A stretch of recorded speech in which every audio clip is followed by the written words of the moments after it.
Alors nous allons résoudre les exercices 4, des exercices supplémentaires, des inéquations, des équations du second degré. Donc, ici on peut remarquer qu'on a une fraction, donc un dénominateur. Donc on pourrait faire des conditions d'existence. Mais comme on est une équation, on sait qu'on va terminer par un tableau de signes. Et donc, comme on a besoin du tableau de signes, on doit chercher les zéros du dénominateur. Et donc les conditions d'existence seront dedans, donc pas besoin de le refaire. Donc la première chose à faire quand on a une équation avec un membre différent de 0, quand les deux membres sont différents de 0, c'est tout faire passer du même côté pour avoir un 0 d'un côté. Et attention, on ne peut pas, qu'on pouvait faire dans les équations, faire passer le dénominateur de l'autre côté. Une fois qu'on a une inégalité, on doit laisser la fraction et on ne peut pas le faire passer de l'autre côté. Donc, premièrement, je vais faire apparaître le 0. Donc je fais passer le 1 de l'autre côté, donc moins 1, plus petit ou égal à 0. Une fois que j'ai eu un 0 d'un des deux côtés, ici je l'ai à droite, mon membre de gauche, je vais le faire apparaître sur une grosse fraction. Donc je vais tout mettre sur un dénominateur commun, donc ici x moins 1 au carré. Et donc 4 moins x moins 1 au carré. Plus petit ou égal à 0. Je vais tout développer au numérateur, donc 4 moins. Ici, j'ai un produit remarquable de la forme a moins b au carré. Donc, par les formules, c'est a carré moins 2ab plus b carré. Donc, a carré, x carré, moins 2ab, x fois 1, x, plus b carré, 1. Toujours sur x moins 1 au carré, plus petit ou égal à 0. J'ordonne mon numérateur. Donc je distribue le moins, donc ça va changer de signe à l'intérieur. Donc j'aurai d'abord moins x carré. En x, j'ai plus, moins, plus 2x. Et mon terme indépendant, j'ai 4 moins 1, 4 moins 1, plus 3.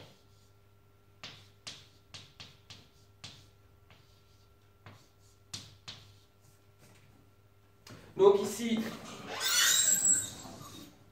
j'ai ma grosse fraction avec au numérateur un polynôme du second degré et au dénominateur aussi un polynôme du second degré.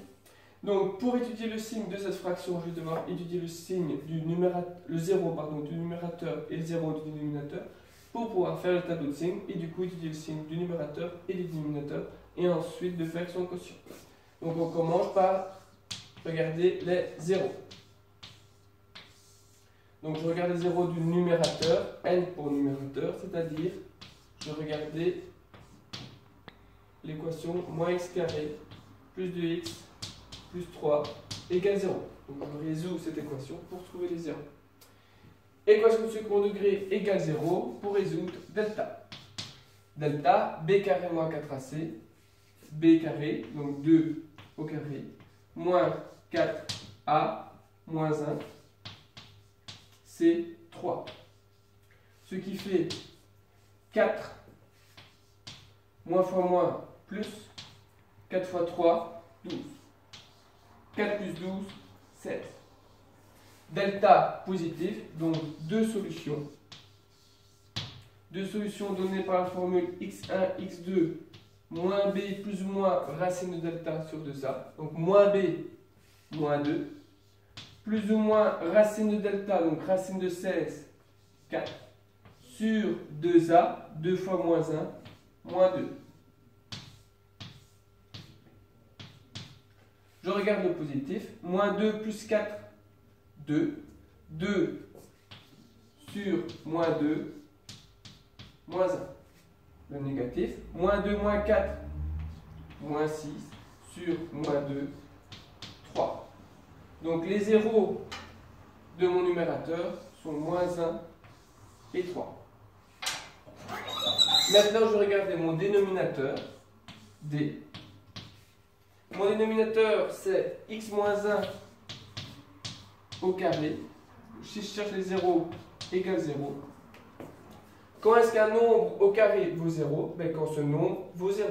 Donc, écrire x moins 1 au carré égale 0 revient à dire que l'intérieur, donc x moins 1, vaut 0. Ce qui veut dire que x égale 1. Voici le 0 de mon dénominateur. Maintenant que j'ai les zéros du numérateur et du dénominateur, nous pouvons construire le tableau de signes. Tableau de signes. Je mets les zéros par ordre croissant, donc le plus petit, moins 1, le milieu, 1, le plus grand, 3. N pour numérateur, D pour dénominateur. Donc mon numérateur, moins x carré plus 2x plus 3, je sais qu'il s'annule en moins 1 et en 3. J'ai une équation de second degré. On a vu les signes second degré, que les signes à l'intérieur de 0 étaient le signe opposé de A. Le signe de A du numérateur, c'est moins 1, donc le signe opposé, c'est plus. Donc plus à l'intérieur, et donc à l'extérieur, moins. Dénominateur, x moins 1 au carré, le 0 en 1, 1, 0, et donc c'est le signe de A partout. Le signe de A, c'est 1. C'est plus, pardon, c'est 1, et on voit que c'est un nombre au carré, et un nombre au carré, c'est toujours positif. Ça, c'est une autre façon de le voir. Ce que je cherche, moi, c'est que ma fraction, donc n sur d, si c'est plus petit ou égal à 0. Donc je vais regarder n sur d, vu que c'est la fraction qui m'intéresse. Donc, moins sur plus, moins. 0 sur un positif, 0. Un positif sur un positif, ça reste un positif. Un positif sur 0, ça n'existe pas. Un positif sur un positif, un positif. 0 sur un positif, 0. Un négatif sur un positif, un négatif. Et moi, qu'est-ce que je voulais? Ce que je voulais, c'est que ma fraction soit négative ou nulle, c'est-à-dire moins ou 0. Donc je regarde le signe de ma fraction et je prends que les négatifs ou 0. Négatif, je prends. 0, je prends, vu que c'est égal à 0. Positif, je ne prends pas, en rouge.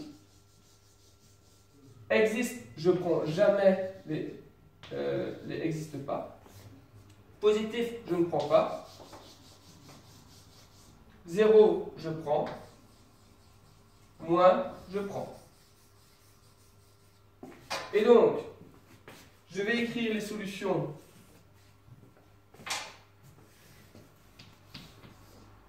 ici. Je prends tout ce qui est vert, comme un feu, je traverse au vert et pas au rouge. Donc je commence loin, donc je parle de moins l'infini. Moins l'infini est indigeste, on ne le mange jamais. Donc la bouche de crocodile vers l'extérieur. Je vais jusque où? Jusque moins 1. Moins 1, il est vert, donc on le mange. J'ai encore du vert, donc union, U. Je recommence où? Donc ici c'est rouge. Rouge, rouge, rouge, jusqu'ici. Donc je recommence en 3. En 3, je mange parce qu'il est vert. Et je vais jusque où? Je vais très très loin, donc je vais jusqu'à plus l'infini. Plus l'infini est indigeste, on ne le mange jamais.